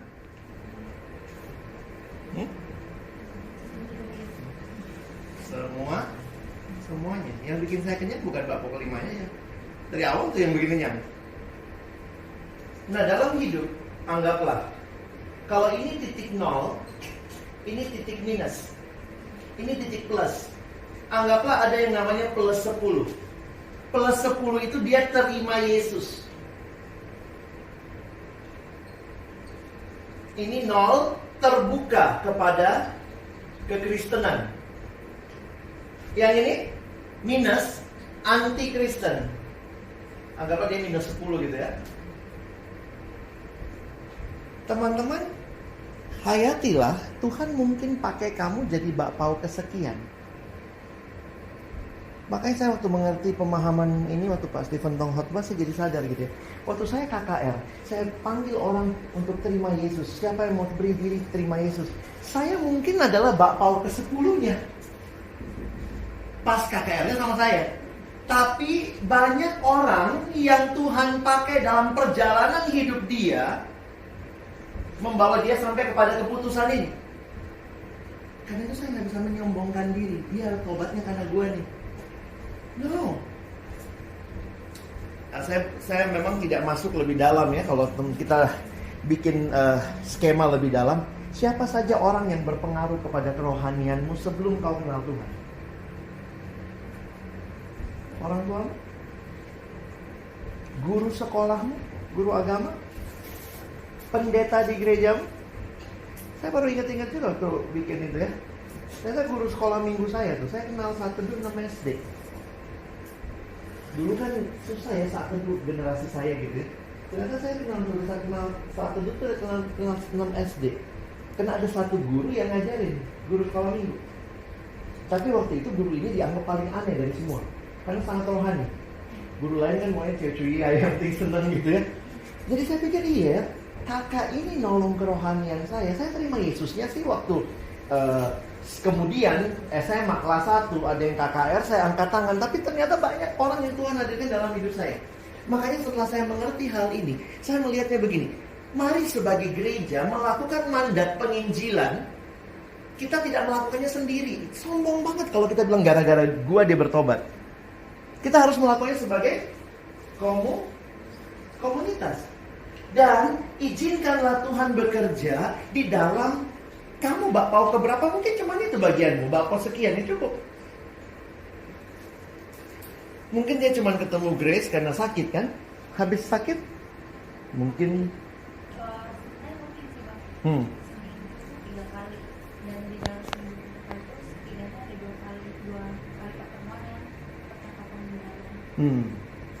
Jadi kamu lebih punya kemungkinan. Tapi mungkin bagaimana dengan orang yang cuma kita temui sekali di bus? Jangan berusaha jadi bapak ke 10. Terus kadang-kadang itu tuh, karena ini juga kesulitannya ya. Hampir semua metode penginjilan itu ngajarin dari ceritanya sampai tantang. Mesti lu yang tantang. Kenapa? Tantang lah, nanti dia mati. Lah, kalau memang sih ya, mati itu nggak ada yang tahu ya. Tapi gara-gara itu hati-hati kita jadi Mesaya kompleks. Kita pikir kita juru selamatnya. Saya setelah mengerti konsep ini, saya jadi bertanya loh, teman-teman. Sorry ya, saya kalau bicara agak jujur ya. Perkantas seumur-umur nggak ngajarin saya metode PI. Ada yang ngalamin metode PI di Perkantas? Perkantas tuh open banget sama metode PI. Silahkan pakai aja apa aja. LPMI langsung punyanya apa? 4 HR. Kita di Perkantas ya, kalau kalian memang dibina sama Perkantas, kayaknya jarang deh dikasih tahu. Itu pun metode orang, kalau mau ikut ke sono. Perkantas tuh kayak nggak punya metode. Tapi waktu saya pelajari lebih dalam, ternyata memang karena asumsinya adalah beban. Kamu punya 1000 metode, nggak punya beban, boro-boro PI. Tapi kamu punya beban tanpa metode, kamu akan berjuang cari cara. Kalau ke anak kecil gimana caranya, kalau ke orang gede gimana caranya. Jadi saya setelah mengerti ini, saya tidak menolak metode. Tapi saya harus katakan bahwa metode atau beban jauh lebih penting daripada sekedar metode. Bahkan kita bisa pakai berbagai metode. Dan kalau kita melihat kita sebagai komunitas, mari, mungkin kalau kamu punya teman di kantor nih, minus 10 dia sama kita. Kristen babi, Kristen mesti dibunuh. Nah ini PI-nya gimana? Yakin nggak masuk surga kalau Yesus nanti? Astaga, langsung ini. Gimana PI-nya sama mereka? Mungkin, nah ini dalam buku-buku sekarang ini disebut sebagai penginjilan. Karena kalau memang penginjilan itu harus menyampaikan berita, itu baru di 0 dia terima. Kalau dia masih minus 10, belajar untuk terus menabur kebaikan. Ini satu waktu nih kalau Indonesia makin radikal, kita mungkin nggak bisa PI verbal lagi secara open, tapi kita tetap bisa menabur kebaikan. Nah saya kasih contoh. Satu alumni cerita sama saya, iya bang, kami di kompleks. Saya bilang, kalian Kristen banyak gak di kompleks? Bang, kami doang. Terus gimana ya, gitulah bang, kita berusaha hidup baik lah. Kalau kami pergi kemana-mana, pasti kami bawain makanan buat tetangga sebelah rumah. Terus gimana? Bang, abang tahu makanan yang kami kasih kadang-kadang kami ketemu di tempat sampah. Mereka pokoknya semua yang kita kasih kayaknya babi yang ngasih gitu ya. Babi nih, udah dibuang. Terus saya bilang, terus kamu gimana? Ya tetap ngasih aja bang. Belakangan sih mungkin nggak dibuang sih bang. Kita nggak lihat dibuangnya, tapi mungkin dia buang di tempat lain gitu ya. Jadi tiap kali pulang dari mana ngasih, pulang dari mana ngasih. Sampai satu waktu, Tuhan izinkan ya, malam-malam tetangganya ini butuh ke IGD, sesak napas. Yang punya mobil yang rumah ini. Dibanguninlah, tolong bawa ke IGD. Selamat pulang, sejak itu berubah. Dia pindah dari minus 10 ke minus 9. Belum langsung bilang, oh Yesus Tuhan dari utama. Dia baru bilang gini, ternyata gak semua orang Kristen babi ya. Ternyata gak semua orang Kristen jahat. Kenapa? Ini kan konsepnya, semua orang Kristen jahat. Semua orang Kristen harus dibunuh. Dia berpindah nih. Enggak kok. Tidak ada orang Kristen yang baik. Nanti dia pindah lagi. Orang Kristen yang baik itu banyak kok. Minus 8. Terus saya nggak tahu nih gimana sikap kita di kantor, di pekerjaan, dan orang tahu kita Kristen. Kira-kira orang makin deket nggak sama Tuhan secara skala? Atau karena kita juga di kantor, ada orang yang di kantor seneng ya dianggap Judas. Biar aja semua tahu gue Judas. Ya ampun Tuhan, saya pikir aduh kamu hambatan besar kepada kekristenan. Jadi poinnya adalah, mari kita melihat di bagian kita masing-masing, kapasitas kita masing-masing, mungkin tidak selamanya langsung bisa menyampaikan langsung, tapi Tuhan sedang pakai kita, membawa orang berubah dari minus-minus ini, makin mendekat, makin terbuka, akhirnya bisa cerita, dalam cerita ini bisa kemudian mulai percaya, mulai berdoa, kadang-kadang mulai baca Alkitab, sampai mungkin satu titik dia terima Yesus. Kita itu semua mau jadi Stephen Tong yang manggil orang. Siapa yang mau terima Yesus? Kita lupa bahwa tong-tong kecil juga butuh. Kadang-kadang kita suka lupakan bahwa ternyata bayangkan kalau kehadiran terang itu di banyak tempat memberikan terangnya, saya pikir orang makin ngerti gitu. Dan ini saya pikir jadi PR lebih sulit ya, apalagi dengan politik identitas kita. Natal mereka nggak mau masuk ke gereja, sedapat mungkin itu tempat yang najis. Ya kalau begitu satu-satunya kesempatan dia baca, bukan baca Alkitab, baca hidup kita. Baca kehadiran saudara dan saya dimanapun. Dan itu harusnya jadi jembatan-jembatan yang kita secara kreatif berkata, Tuhan pakai saya. Pakai saya. Bagaimana memuridkan? Kalau Grace punya kesempatan ya silakan. Mungkin kita memuridkan dengan hal-hal yang lebih mendasar. Kita pilih nih, kalau ternyata orang cuma punya waktu, jadi sebenarnya apa sih yang kau percaya? Bisa nggak jelaskan ke saya dalam 5 menit? Kita coba tuh, belajar untuk menjelaskan iman kita. Secara singkat, secara sederhana. Kalau dia mau tahu lebih mendalam, kita menyediakan diri dan seterusnya. Jadi saya pikir fokus saya adalah seringkali kita sudah sangat berkarya. Kita lupa bahwa bagian kita masih tetap penginjilan dan pemuridan. Bawa orang dekat kepada Tuhan, percaya kepada Tuhan sehingga dia tahu misinya, dia berbagian lagi dalam misi itu, terus bawa orang kepada Tuhan sehingga pelayanan kita dinamis bukan karena kayak tahap ya. Kadang-kadang orang bilang P1 waktu di kampus udah lewat, sekarang saya yang P4. P4 itu di bangsa. Bangsa. Jangan lupa loh, visi kita apa? Jadi berkat di keluarga, gereja, masyarakat, bangsa, dan negara. Itu bukan tahapan. Di semua tempat itu kita mau hadir dan jadi berkat. Ada pertanyaan?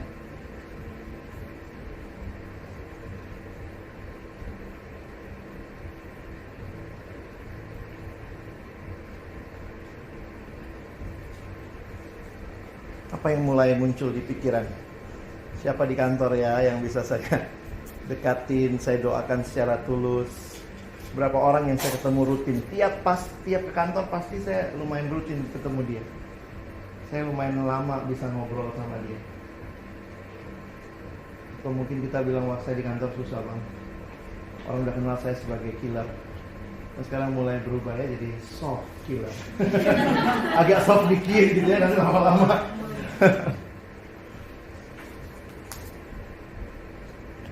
Ya silakan nih. Ya.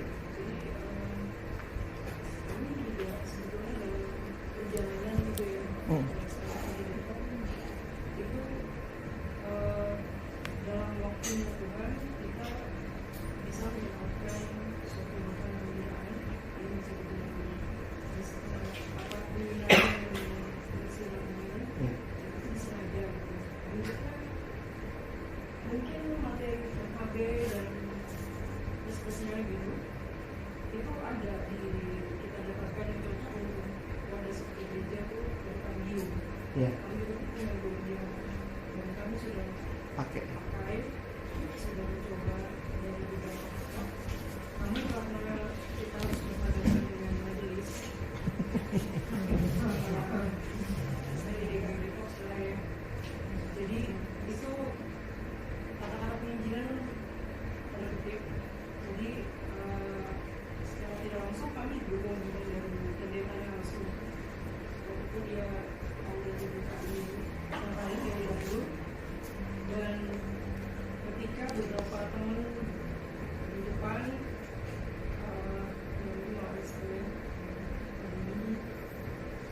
kumpul semua kalian di situ. beberapa teman itu akhirnya kita saling mengajak untuk menulis dan seperti cocok untuk gereja karena setelah mengakomodir seluruh umur dan ketika kami berjumlah kelompok itu akhirnya betul-betul bisa justru menggunakan jemaat yang berbeda itu seperti tidak tersorot oleh kesatuan atau performa Inggris sehingga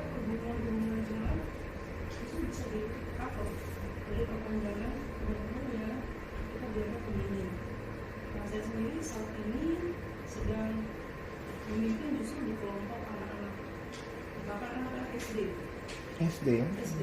Materi tersebut memang berat. Tapi ketika saya masuk kelompok, ya seperti tadi sharing ya, bagaimana caranya saya bisa mendengarkan mereka, bagaimana mereka juga bisa bercerita tentang keseharian mereka, itu poinnya juga masuk. Jadi sebetulnya sih memang ada hal yang mungkin kita perlu trigger beberapa orang di gereja. Ya katakan memang harus berjuang ekstra ya. punya komitmen, punya usaha-usaha, bahkan dana bisa dibilang. Tapi pada akhirnya ketika kami mengalami KB3, jadi komunitas berakhlak berguru karena Kambium Semboyannya itu ya. Gloria. Pasti kita punya bahan karena Gloria mencatatkan tidak boleh memakai materi itu hanya sebagai pelajaran, tapi harus berkata. Teman-teman yang sudah dari kelompok kedua itu akan menjadi pembimbing. Itu memang nggak semua, tapi mungkin teman-teman yang pakai bisa search Di ini ya. Kambium, dan mereka pasti dengan senang hati kalau ada gereja yang memakai ini. Karena memang misi mereka sekarang kelihatannya lebih berbeda dibanding dengan kelompok-kelompok sekitar itu, karena gereja memang sangat butuh model seperti pemerintahan yang berkekuatan. Jadi itu sih yang Itu kalau boleh tahu berapa lama membangun itu dengan teman-teman yang sevisi? terus terang di angkatan, jadi kami jarang satu tahun itu langsung ya, karena berakarnya sampai 3 kali gitu. Satu berakar itu sampai berbuat itu kan larinya ada 10. Jadi itu betul-betul udah dipersiapkan sama kami. Kursnya ada PPT, ada bahkan pembimbing, pengajar. Dan kami pengajarnya juga awalnya dari luar. Kami pembimbing dari Bayu atau kita minta dari gurunya langsung datang dari Jogja. Sambil kita di training untuk pengajar yang itu, dan apa namanya, kalau selesainya kurang lebih memang 3 bulan, akan per 3 bulan, tapi ada jeda. Jadi kurang lebih memang 1 tahun. Seorang yang akan mengikuti kelas secara full itu setahun. Biasanya setahun kita intensif ya. Bahkan di gereja apa gitu segala macam, ketika kita tahu dalam satu angkatan itu aja, angkatan-angkatan yang lainnya nanti akhirnya bisa ikutan kita berdiri di awal Sabtu itu sampai siang.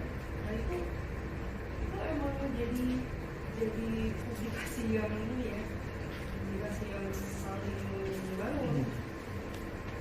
Kita sharing ya satu, kalau yang sakit saya tahu siapa orangnya.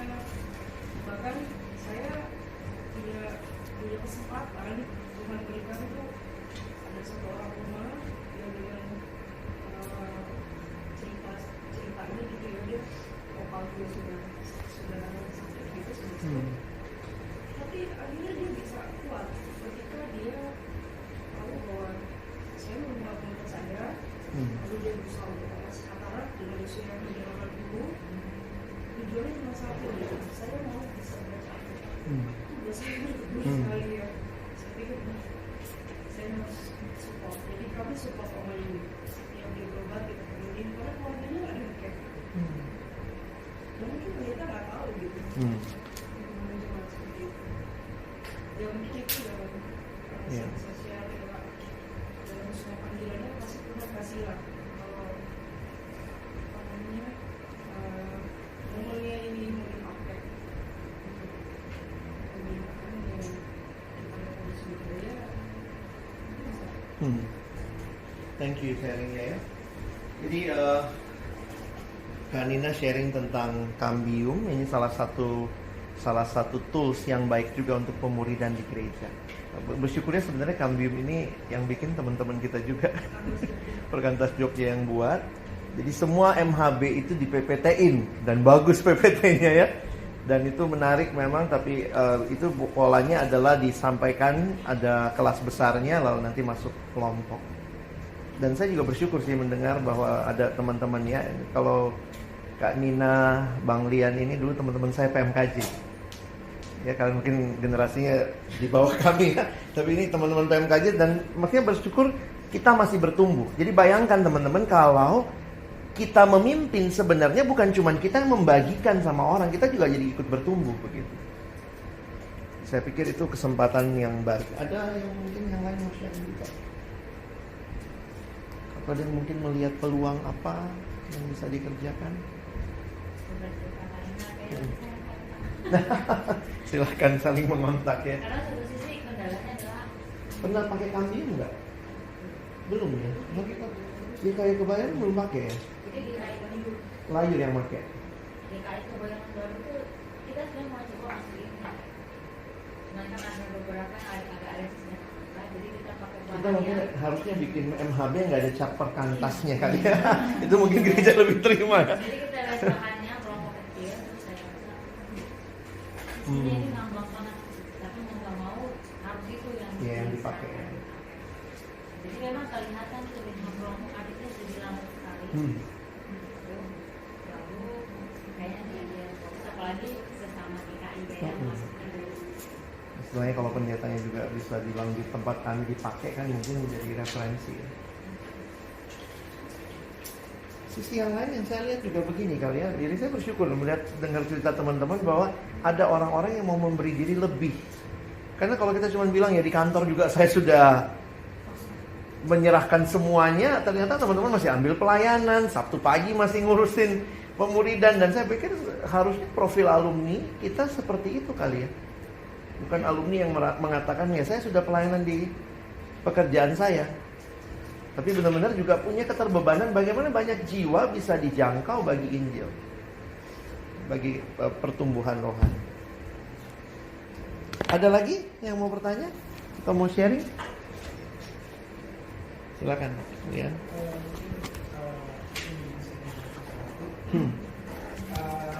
Saya bersyukur mungkin di sini saya paling tua. Mungkin juga saya melayani komunitas yang paling kecil dari kita. Syukur kalau teman-teman juga masuk di yang ingin saya sharingkan sekarang, saya juga mengalami kesulitan untuk mengkomunikasikan pikiran saya, gaya saya kepada anak-anak kalau kita dari kami. Sungguh stres yang luar biasa dari kelas media, lalu ke pratama yang lebih kecil lagi, lalu saya dari kelas yang lebih kecil.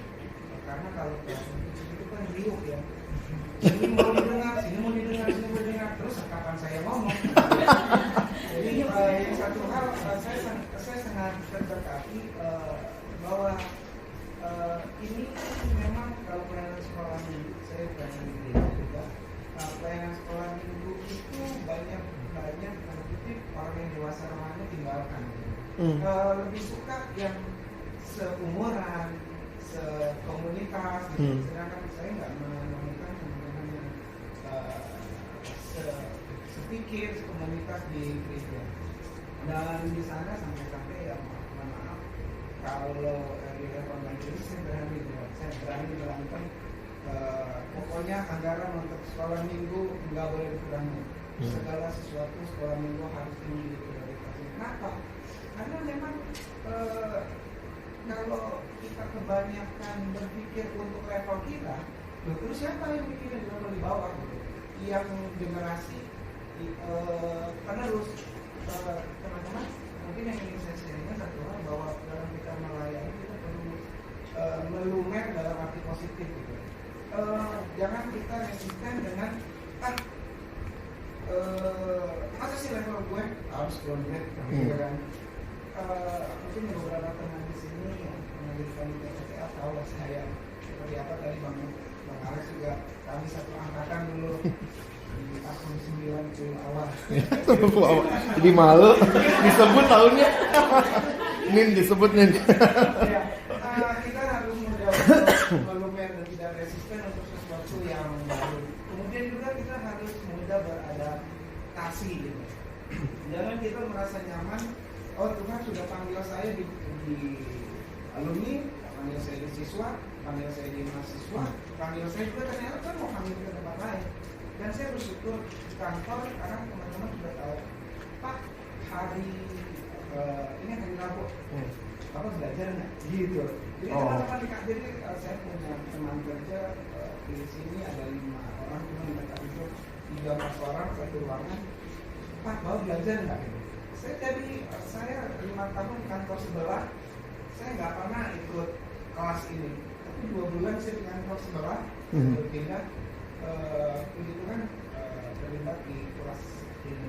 Teman-teman, agar kita bisa bermisi dengan tulus, kita harus bisa beradaptasi dalam arti jangan resisten untuk sesuatu yang membuat kita tidak nyaman. Dan saya bersyukur untuk komunitas seperti ini. Saya bersyukur meskipun kurang mendapat dukungan dari gereja yang sevisi gitu, namun saya dapatkan dari tempat-tempat lain dan juga dari buku-buku yang ditawarin perkantas. Saya tahu ada bagus gitu, dan itu menjadi konsumsi di luar yang membuat saya kuat untuk masuk ke pelayanan yang tidak banyak orang suka di sana. Jadi mungkin 2 hal. Satu, kita harus mudah untuk mudah dalam arti positif, dan juga kita harus mudah beradaptasi, tidak terlalu resisten. Thank you sharingnya Bang Lian. Ada lagi? Kalau ada yang mungkin punya pengalaman di tempat yang lain berkarya? Ya, silakan Mei. Jadi akan dari lulus dari kampus tuh 3 tahun yang lalu. Terus setelah lulus itu sebenarnya emang punya beban yang besar sih buat kembali ke gereja asal di GKI juga. Di GKI kayaknya bisa kumpul bikin grup di sana ya, di pojok ya. Sinode. Iya. Punya beban yang besar buat bangun pelayanan pemuda remaja di gereja. Secara kan juga jebolannya remaja di gereja sendiri gitu. Dan aku tahu sendiri kualitasku dan teman-teman seangkatan itu tuh kayak gimana gitu. Aku bahkan baru bisa bilang bertobat tuh setelah ikut PMK gitu di kampus. Nah terus pas awal-awal aku balik ke gereja setelah kuliah itu gak banyak sih hal yang bisa aku lakukan gitu. Ya masih anak muda gitu, bisa melakukan apa-apa itu udah lama gak kelihatan di gereja, gara-gara pas di kampus kan kos dulu kan. Terus aku akhirnya pas balik lagi mulai perlahan demi perlahan sih, maksudnya harus belajar untuk rendah hati juga, gimana dianggap kayak gak tahu apa-apa gitu. Kayak gak tahu apa-apa lagi, belajar dari awal lagi, MHB belajar dari awal lagi gitu. Syukurnya pas aku balik ke gereja itu ada hamba Tuhan yang baru masuk ke gereja juga, dan dia concern dengan pemuritan banget gitu. Ya untungnya ini sih, aku merasa kayak punya partner, dan perlahan demi perlahan gitu aku belajar MHB bareng lagi, MHB lagi dari awal sama dia. Terus kami sama-sama susun strategi gitu, gimana caranya kita bisa bikin pemuritan di gereja yang notabene sebenarnya kalau di GKI sendiri kan itu masih perintisan gitu lah, baru banyak gereja yang baru sadar gitu, itu penting. Dan akhirnya sampai di tahun kedua itu masih belum banyak yang bisa aku lakukan gitu, sampai hampir putus asa, aku keluar aja ya gitu. Masuk kemana Mbak? Maksudnya pelayanan perkantas aja gitu. Ya terus bersyukurnya itu sih, maksudnya Tuhan emang ngasih beban terus buat pelayanan di gereja, sampai akhirnya Tuhan ngasih tanggung jawab yang semakin lama tuh semakin besar gitu di gereja. Dipercayakan jadi panitia gitu, dipercayakan jadi MC di mesbah doa yang isinya orang tua semua gitu. Dan ya akhirnya pekerjaan tangan Tuhan yang sangat luar biasa sih menurutku. Sampai akhirnya tahun ini jadi setelah 3 tahun aku baru balik ke gereja, dan juga banyak orang tua sebenarnya kenal sama aku. Awal tahun ini aku di-sharingin buat jadi majelis gitu. Jadi sebenarnya aku majelis termuda di gereja, dan aku pegang pemudanya gitu. Jadi pas banget aku konselernya sama pemuda, terus Tuhan kasih kasih bagianku di pemuda gereja gitu. Dan akhirnya gimana cara aku bisa connect sama remaja-remaja gitu yang udah beda lumayan jauh. Ya sebenarnya udah jauh banget sih. Tapi ya cukup beda lah generasinya gitu. ya mau gak mau harus sisihkan banyak waktu luang sama mereka di habis kebaktian, gak langsung pulang gitu, ngobrol-ngobrol dulu sama mereka gitu. Terus ketemu nih, oh ternyata sama-sama suka seni gitu, suka gambar.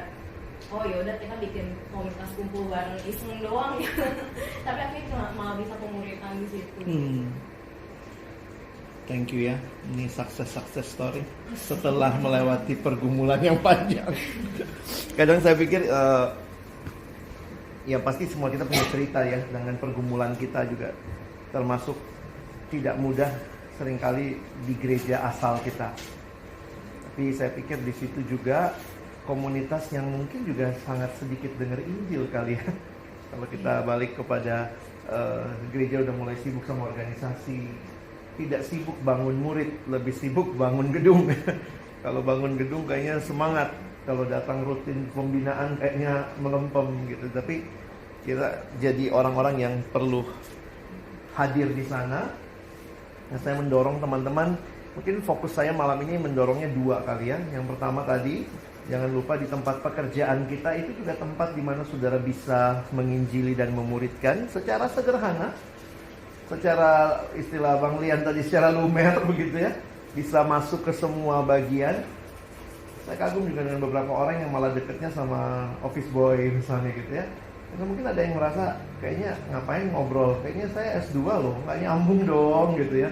Tapi ternyata cara Tuhan untuk menyentuh hidup orang tuh Tuhan bisa pakai kita. Mungkin saudara cuma bakal kesekian gitu ya. Lalu yang kedua, dari cerita-cerita di gereja, mungkin juga ini jadi bagian yang saudara dan saya harus pikirkan mendalam. Bagaimana kita hadir di sana, kita jadi orang-orang yang Tuhan pakai membawa Injilnya di gereja kita sendiri. Saya tutup dengan satu sharing. Saya lagi baca buku ini buku baru terbit minggu lalu kira-kira. Saya beli Kindle-nya. Ini bukunya judulnya The Passion Generation. Ditulis oleh seorang hamba Tuhan yang masih muda dari generasi milenial, namanya Grant Skeldon. Grant Skeldon sekarang umur berapa tadi nih? Baru umur 28. Nah, dia tulis buku ini sebenarnya dalam kaitan sebagai milenial, inilah jeritan hati mereka. Nah, lalu kemudian dia salah satu sharingnya dia bilang, kayaknya agak fed up khususnya di Amerika, agak capek dengan orang yang menggolong-golongkan generasi. Apalagi orang-orang tua yang seringkali ngomong, wah milenial ini mereka dianalisa, diteliti, lalu kemudian kesimpulannya susah banget dijangkau. Tapi kemudian dari pengalaman dia cerita di bagian awal bukunya, ada banyak muka orang dia taruh.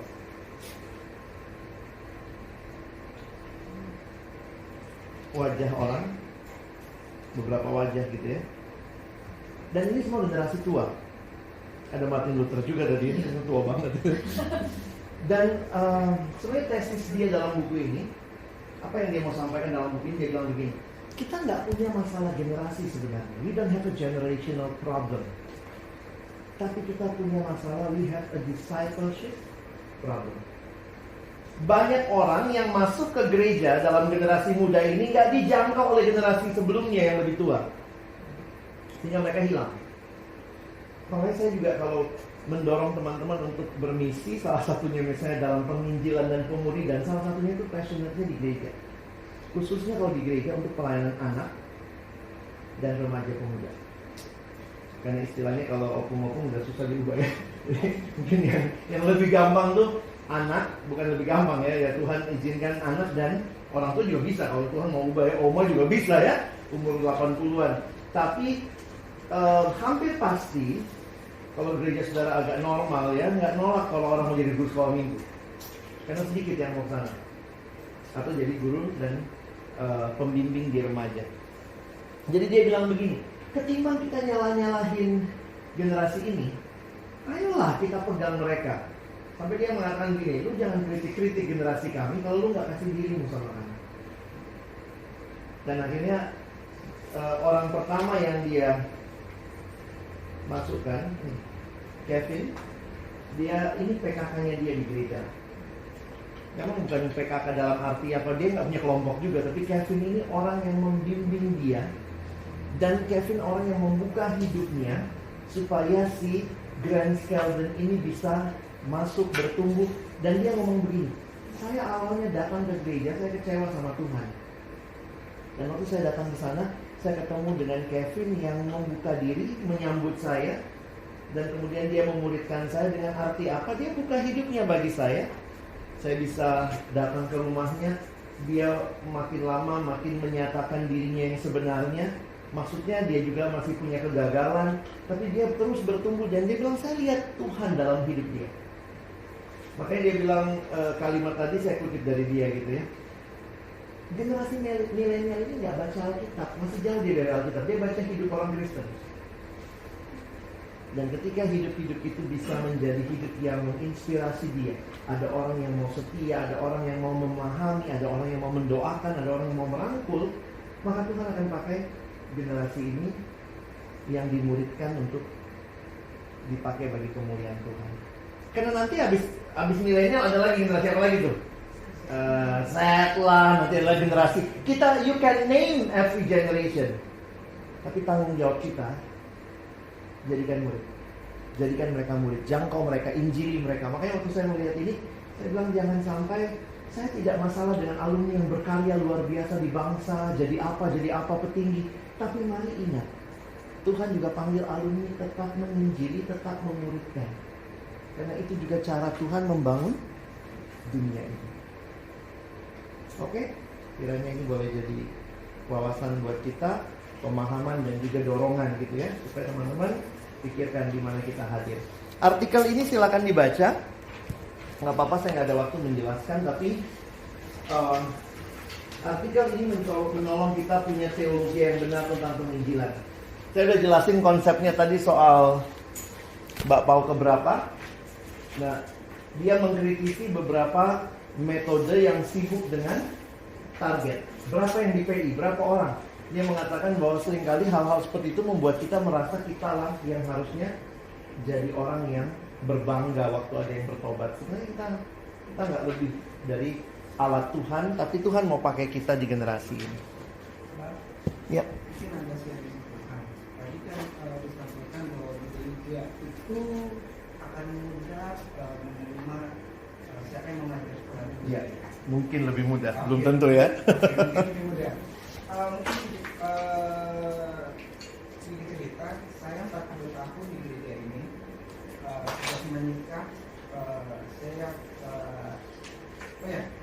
lebih dari 40 tahun gereja di Sinode ini, kemudian 18 tahun bekerja di gereja ini, namun untuk menjadi guru sekolah minggu, saya harus menunggu 3-6 bulan. Dan saya harus sampai membuat surat. Jadi mohon maaf dan batin, sekali berbuat gitu loh. Harus bikin surat gitu ya. Kalau dibandingkan dengan guru-guru sekolah minggu muda yang mereka belum tamat kuliah atau selama hidup pembinaan mereka nggak dapat gitu materi yang bagus.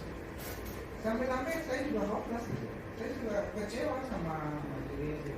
Kok aku mau masuk ke tempat di mana banyak orang nggak mau masuk gitu, dipersulit. Akhirnya ya saya pakai kuasaku gitu. Karena secara sinode aku sebagai evangelis, jadi saya pakai kuasaku itu untuk naik ke posisi tinggi dan akhirnya saya bisa mengajar di sekolah ini. Jadi teman-teman yang ingin saya sampaikan adalah bisa saja kita punya kemampuan banyak gitu dalam pelayanan atau ya top lah gitu.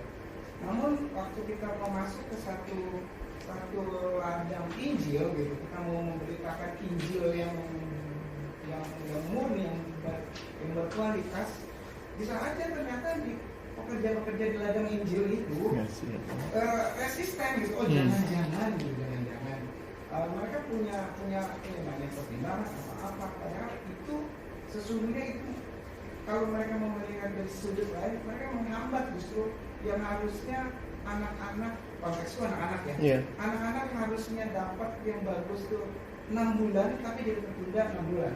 Jadi melalui hal ini juga agar kita tidak putus asa. Kalau di gereja kita tolak lagi ke gereja kita ngapain aja gitu. Ya kiranya ini menjadi motivasi buat kita. Bahwa memang menunjuk atau bermisi itu panggilan dan bukan kita yang memilih, tapi Tuhan yang sudah memilih. Oke, itu saya. Thank you, makasih. Jadi ingat juga ya, saya harus menunggu 7 tahun untuk bisa khotbah di gereja sendiri. Sementara saya udah ke gereja lain, saya udah naik mimbar di gereja lain, di gereja saya harus nunggu 7 tahun. Nunggunya karena saya nunggu remaja saya naik jadi pemuda baru bisa ngundang saya ke pemuda. Karena ada konteks-konteks yang memang nggak mudah. Jadi pengalaman-pengalaman seperti itu yang tadi Bang Lian bilang. Tapi waktu itu saya jadi punya cara yang kreatif. Karena waktu Tuhan tutup pintu, kita jadi lebih kreatif gitu ya. Maksudnya gimana caranya ya? Aku tetap punya beban di sini. Sehingga ya saya ketemu aja anak-anak, saya ajak makan, ngobrol begitu. Dan ternyata kejadian lagi. Kalau pakai bahasa Liannya, sekali saya baru di band di gereja selama 4 bulan. Jadi bayangkan sekali saya gitu ya. Di gereja sendiri di band dulu 4 bulan yang lalu dalam Februari Paskah sampai bulan Paskah itu bulan apa ya? April ya. Saya baru boleh melayani lagi bulan Agustus kemarin. Kenapa? Ini karena masalah administrasi. Bahwa saya dianggap tidak ikut. Jadi kami ada pembinaan untuk bisa mengajar. Nah karena kesibukan saya skip beberapa. Terus saya sudah minta waktu. Saya bilang oke deh, saya sama pendeta deh berdua deh. Dalam arti nanti kita ngobrol lah. Tapi ini ya off the record ya. Tapi saya jadi kepikir gitu. Iya ya, ternyata kita yang mau melayani di gereja kita sendiri itu belum tentu juga terbuka kesempatannya. Dan kayak saya udah melayani, jadi saya udah mengajar 23 tahun. Saya berhenti karena saya nggak ikut pembinaan 2 kali. Dan ketika saya minta privat, pendetanya bilang iya. Saya tunggu waktu privatnya, ternyata jadwal saya di cancel semua. Sempat sakit hati juga gitu ya. Sekali gue gitu loh. Cuma Tuhan ngajarin rendah hati. Emang kenapa sekali bertelu? Kalau perlu nggak boleh pelayanan, kamu kenapa? Nanti biar kamu lihat kan, sebenarnya yang kasih pelayanan itu bukan manusia. Dan itu akhirnya waktu lewat bisa pelayanan lagi tuh kayak syukur banget gitu ya. Iya ya, kalau kita cuma sekedar mau melayani karena kita punya berbagai kelebihan, saya pikir di gereja mungkin kita diajarin lebih kepada kerendahan hati. Jadi saya harap teman-teman terus setia mengabarkan Injil. Gak mudah, ada tantangan, tapi Tuhan juga akan buka jalan. Ya, baik, mari kita berdoa. Setelah dengar sesi malam ini banyak sharing yang saling meneguhkan, menguatkan. Mari ambil waktu sebentar berdoa. Di mana Tuhan panggil saudara sebagai alumni, terus memberitakan Injil, terus memuridkan, berkarya di dalam dunia milik Allah. Mari ambil waktu meresponi secara pribadi dalam doa kita.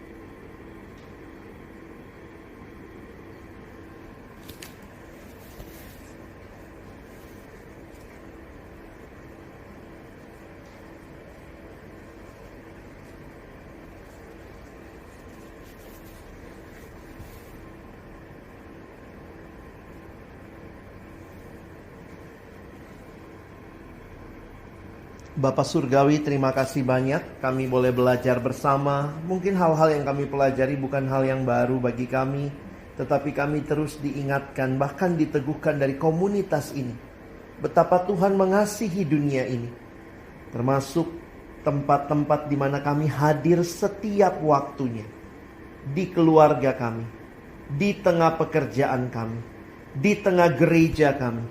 Ingatkan kami terus. Kami harus jadi saksi Tuhan yang hidup di sana. Berdoa bagi setiap kami untuk bisa makin menemukan dengan jelas di bagian mana kami Tuhan panggil. Dan secara khusus juga Tuhan kami ingat bahwa kesaksian hidup kami, pengalaman kami bersama Tuhan menjadi satu cerita yang sangat powerful untuk dibagikan, untuk di-sharingkan. Sehingga kami bukan bercerita tentang sesuatu yang terjadi di luar sana, tapi apa yang kami alami dan kami sudah terima di dalam Kristus. Kami sungguh berdoa biarlah GCLC ini bukan hanya jadi pemahaman, pengetahuan, tetapi jadi kehidupan yang kami bawa sebagai alumni. Kami terus memikirkan bagaimana Injil diberitakan, banyak orang dimuridkan bagi kemuliaan Tuhan. Kami bersyukur menyerahkan perjalanan kami kembali ke tujuan kami. Tuhan yang menyertai, dan minggu depan sesi yang terakhir kami juga berdoa, siapkan kami boleh belajar kembali. Dalam nama Tuhan Yesus kami bersyukur. Amin.